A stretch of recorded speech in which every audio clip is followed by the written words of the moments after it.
Decode the world unfiltered.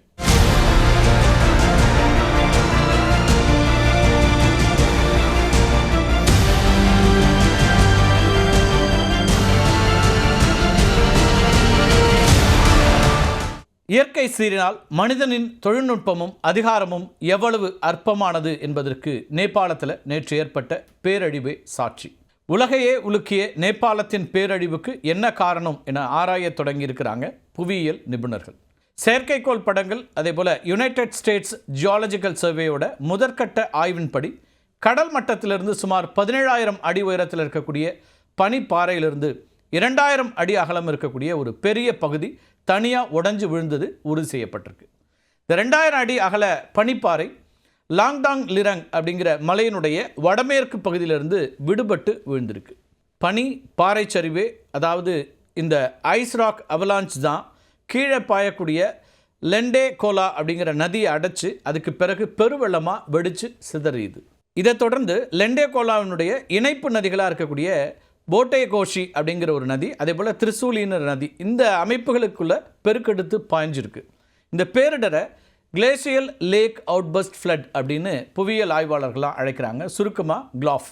புவி வெப்பமயமாதல் காரணமாக இமயமலையினுடைய அதி உயர் பகுதியில் இருக்கக்கூடிய பனிப்பாறைகள் உருகி தற்காலிக ஏரிகள் உருவாகின்றன.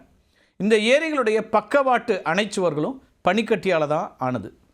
நேற்று காலையில் லெண்டேகோலா நதியில் விழுந்த பனிப்பகுதியினுடைய அபாரமான விசையினால் 5.2 ரிக்டர் அளவிலான நிலநடுக்கத்திற்கு இணையான அதிர்வலைகள் உருவாகி இருக்கின்றன. இது ஆரம்பக்கட்ட சென்சார் தரவுகளால் நிலநடுக்கம் அப்படின்னு தவறாக கணிக்கப்பட்டுச்சு. அதனால தான் அந்த அடிப்படையில் நாமும் நேற்றுக்கு காணொலியில் இதை குறிப்பிட்டிருப்போம். அதாவது நிலநடுக்கம் பனிச்சரிவை ஏற்படுத்தியதாக சொல்லப்பட்டுச்சு. ஆனால் அதுக்கு மாறாக பனிச்சரிவு தான் நிலநடுக்கத்தை ஏற்படுத்தியிருக்கு அப்படின்னு இப்போ வரக்கூடிய ஆய்வுகளுடைய முதல் கட்ட தகவலாக வருது. இந்த ஐஸ் ராக் அவலாஞ்சியினால் நேபாளுடைய முக்கிய நதிகளுடைய நீர்மட்டங்கிறது 30 நிமிடங்களுக்குள்ள 9 மீட்டர் வரைக்கும் உயர்ந்தது. இந்த பெருவெள்ளம் ரசுவா, நுவாகோட், தாடிங், கோர்கா, சிட்வான் அப்படின்னு பல மாவட்டங்களில் இருக்கக்கூடிய கட்டடங்கள், குடியிருப்புகள், மின் கோபுரங்கள் அப்படின்னு எல்லாத்தையும் வாரி சுருட்டி போயிட்டுருக்கு. போக்குவரத்து அறவே துண்டிக்கப்பட்டதுனால கைலாஷ் மானசரோவர் யாத்திரை போனாங்க இல்லையா, அப்படி சென்றவர்களில் 103 தமிழர்கள் உட்பட 288 இந்திய குடிமக்கள் அங்கே சிக்கியிருக்கிறாங்க. ஒட்டுமொத்தமாக சுமார் 800 பேரை நேபாள இராணுவம் தேடிட்டு இருக்குது. இது வரைக்கும் 177 உடல்கள் மீட்கப்பட்டிருக்கின்றன. லாங்டாங் மற்றும் கோசைகுண்டா அப்படிங்கிற பகுதிகளில் ட்ரெக்கிங் போன பலரை தொடர்பு கொள்ள முடியல அப்படின்னு சொல்லப்பட்டிருக்கு. இந்த கோஷி ரிவர் இருக்கு இல்லையா, அதே போல் திரிசூலி, இந்த ஆறுகளுடைய குறுக்கே இருக்கக்கூடிய 19 பாலங்கள் வெள்ளத்தில் அடித்து செல்லப்பட்டிருக்கின்றன. நேபாளத்தையும் சீனாவையும் இணைக்கக்கூடிய முக்கியமான வர்த்தக பாதையாக இருக்கிறது பெட்ராவதி ரசுவாகதி அப்படிங்கிற இந்த நெடுஞ்சாலை. இந்த நெடுஞ்சாலை பல இடங்களில் முற்றிலுமாக அரித்து செல்லப்பட்டு போக்குவரத்து முழுசாக துண்டிக்கப்பட்டிருக்கு. ஆற்றுப்படுகையில் இயங்கி வந்த 8 நீர்மின் நிலையங்கள் வெள்ளத்தில் கடுமையாக சேதமடைஞ்சிருக்கின்றன. இதனால் பல மாவட்டங்களில் மின் விநியோகங்கிறது முடங்கி இருக்குது. ரசுவா மாவட்டம், நுவாகோட் மாவட்டம், அதேபோல் தாடிங், கோர்கா, சிட்வான், இந்த 6 மாவட்டங்கள் பெருமளவில் பாதிக்கப்பட்டிருக்கின்றன. சாலைகள் முற்றிலுமாக அழிந்து விட்டதுனால ஹெலிகாப்டர்கள் மற்றும் இராணுவ துணையோட மீட்பு பணிகள் தீவிரமாக நடந்து வருகின்றன. 17,000 அடி உயரத்தில் இருந்த பனிப்பாறை திடீர்னு உடையறதுக்கு காரணம் என்ன? இதுதான் அடிப்படையாக எல்லோருக்கும் இருக்கக்கூடிய கேள்வி. அதை பற்றி சுருக்கமாக பார்த்துடலாம். புவி வெப்பமயமாதல் காரணமாக இமயமலையினுடைய பெர்மாஃப்ராஸ்ட் அப்படின்னு சொல்லப்படக்கூடிய உறைபனி நிலை இருக்கு இல்லையா, அது தளர்வடையுது. இப்போ பனிப்பாறைகளையும் பாறைகளையும் ஒன்றா இணைச்சி பிணைத்து வைத்திருக்கக்கூடிய இந்த பெர்மாஃப்ராஸ்ட் அப்படிங்கிறது உருகிறதுனால செங்குத்தான மலைச்சரிவுகளில் இருக்கக்கூடிய பனிப்பகுதிகள் உறுதித்தன்மையை இழக்கின்றன. லாங்டாங் லிரங் பனிமலை இருக்கு இல்லையா, இது அதி செங்குத்தாக இருக்கக்கூடிய புவியியல் அமைப்பு.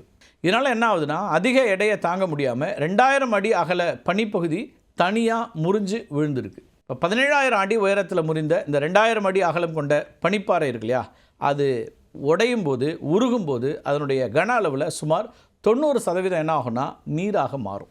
இதை வச்சு கணக்கிட்டோன்னா அந்த பனிப்பகுதியிலிருந்து வெளியான நீரோட அளவு சுமார் 1400 கோடி லிட்டர்கள்.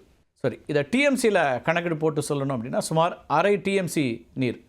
இந்த நீரை எப்படி நம்ம புரிஞ்சுக்கலாம்? அரை டிஎம்சினா எவ்வளோ? 1400 கோடி லிட்டர்னா என்ன அப்படின்னு புரிஞ்சுக்கலான்னா, இப்போ நம்ம சென்னை நகருடைய குடிநீர் தேவை இருக்கு இல்லையா, அது 10 நாட்கள் முழுமையாக சென்னைக்கு எவ்வளோ தேவைப்படுமோ அந்த அளவுக்கான அந்த நீர் ஒரே நேரத்தில் ஆற்றில் திறந்து விடப்பட்டதுக்கு சமமாக இருக்குது. இந்த அரை டிஎம்சி நீர் மட்டும் இல்லை, அதனோடு கலந்து பல்லாயிரக்கணக்கான டன் பாறைகளும் ஒரே நேரத்தில் 4000 அடி உயரத்துலேருந்து கீழே விழுது. அப்படி கீழே விழுந்த லெண்டேகோலா நதி அடைச்சி வச்சுருந்த பனி அணையையும் உடைச்சிக்கிட்டு பாயறதுனால 30 நிமிடங்களுக்குள்ளே இந்த நதிகளுடைய நீர்மட்டம் எவ்வளோ உயருது தெரியுமா? 9 மீட்டர் வரைக்கும் உயருது.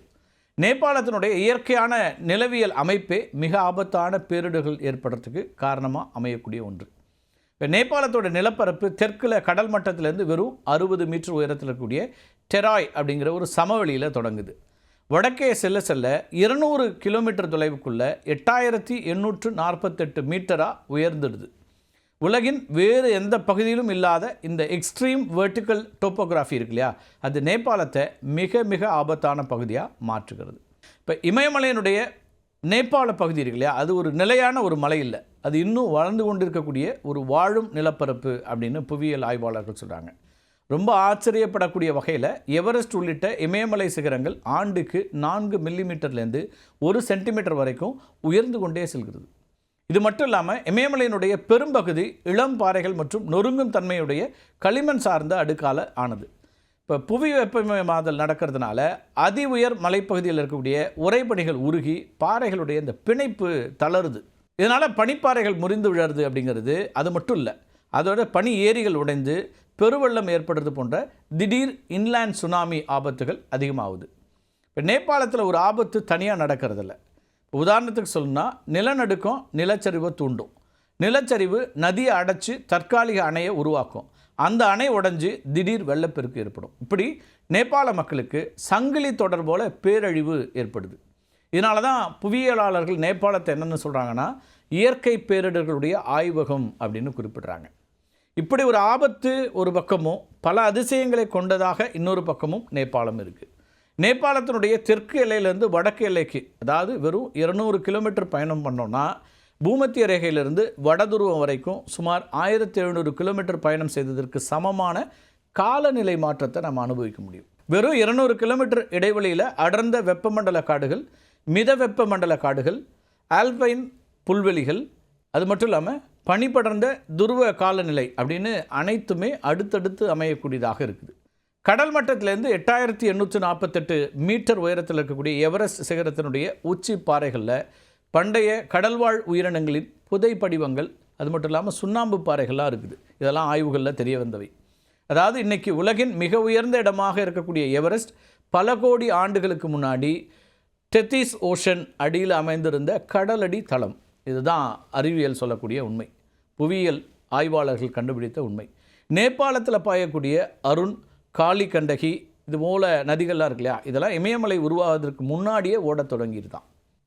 இமயமலை படிப்படியாக உயர உயர இந்த நதிகள் என்ன பண்ணுதுன்னா பாறைகளை தொடர்ந்து அரித்து தங்களது பாதையை மாற்றாமல் தக்க வைத்து கொண்டன. இதனால தான் உலகிலேயே மிக ஆழமான பள்ளத்தாக்குகளை இந்த நதிகள் உருவாக்குகின்றன. 2015ஆம் ஆண்டில் நேபாளத்தில் ஏற்பட்ட 7.8 ரிக்டர் அளவிலான கோர்கா நிலநடுக்கம் இமயமலை பகுதியில் மிகப்பெரிய புவியியல் மாற்றங்களை உண்டாக்கியிருக்கு.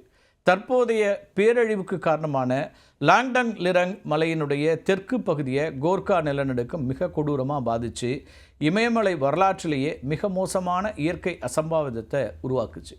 நிலநடுக்கத்துடைய பயங்கர அதிர்வால் லாங்டாங் லிரங் மலை இருக்கு இல்லையா, இந்த மலையினுடைய உச்சியில் இருந்த பனிப்பாறை அப்படியே முறிஞ்சு விழுந்தது. தோராயமாக பார்த்தோன்னா 4 கோடி டன் எடை இருக்கக்கூடிய பனிக்கட்டி, அதே போல் பாறை இடிபாடுகள் மலையினுடைய செங்குத்தான சரிவு வழியாக கீழே சீறி பாய்ந்தன. மலையின் அடிவாரத்தில் அமைந்திருந்த வரலாற்று சிறப்புமிக்க லாங்டங் கிராமத்தின் மீது இந்த இடிபாடுலாம் நேரடியாக விழுந்துச்சு. இதில் 175 உள்ளூர்வாசிகள், 41 வெளிநாட்டு சுற்றுலா பயணிகள் உட்பட 300க்கும் மேற்பட்டோர் அந்த இடத்துலையே பாறைகளுக்குள்ளேயும் பனிக்குள்ளேயும் அடியில் புதையுண்டு உயிரிழந்தாங்க. கிராமம் இருந்த இடமே தெரியாத அளவுக்கு 20லேருந்து 30 மீட்டர் ஆழத்திற்கு பாறை இடிபாடுகளால் மூடி புதைக்கப்பட்டுச்சு. 2015 தெற்கு பகுதி உடைந்த அதே அதிர்வில் மலையின் வடக்கு பகுதியில் இருக்கக்கூடிய கடினமான பாறைகளில் கண்ணுக்கு தெரியாத ஆயிரக்கணக்கான டீப் மைக்ரோ ஃப்ராக்சர்ஸ் உருவாகி இருக்குது. அந்த பிளவுகள் கடந்த பல ஆண்டுகளாக மலையினுடைய ஒட்டுமொத்த பாறை வலிமையை குறைக்கிட்டே வந்திருக்குன்னு ஆய்வுகள்லாம், முதல்கட்ட ஆய்வுகள்லாம் தெரியுது.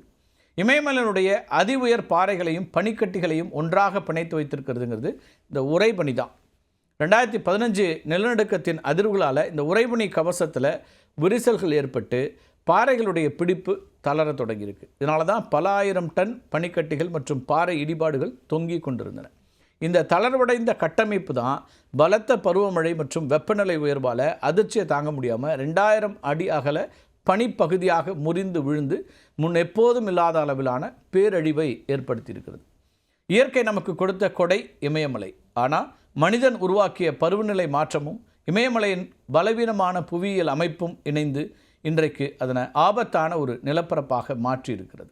2015 நிலநடுக்கம் விதைத்த பிளவும் தற்போதைய புவி வெப்பமயமாதலும் இணைந்து நடத்திய இந்த பேரழிவுங்கிறது மனித குலத்திற்கு இமயமலை விடுத்திருக்கக்கூடிய கடுமையான எச்சரிக்கை அப்படின்னு தான் நாம் எடுத்துக்கொள்ள வேண்டும். மீண்டும் ஒரு காணொலியில் சந்திக்கலாம் நண்பர்களே. நன்றி, வணக்கம்.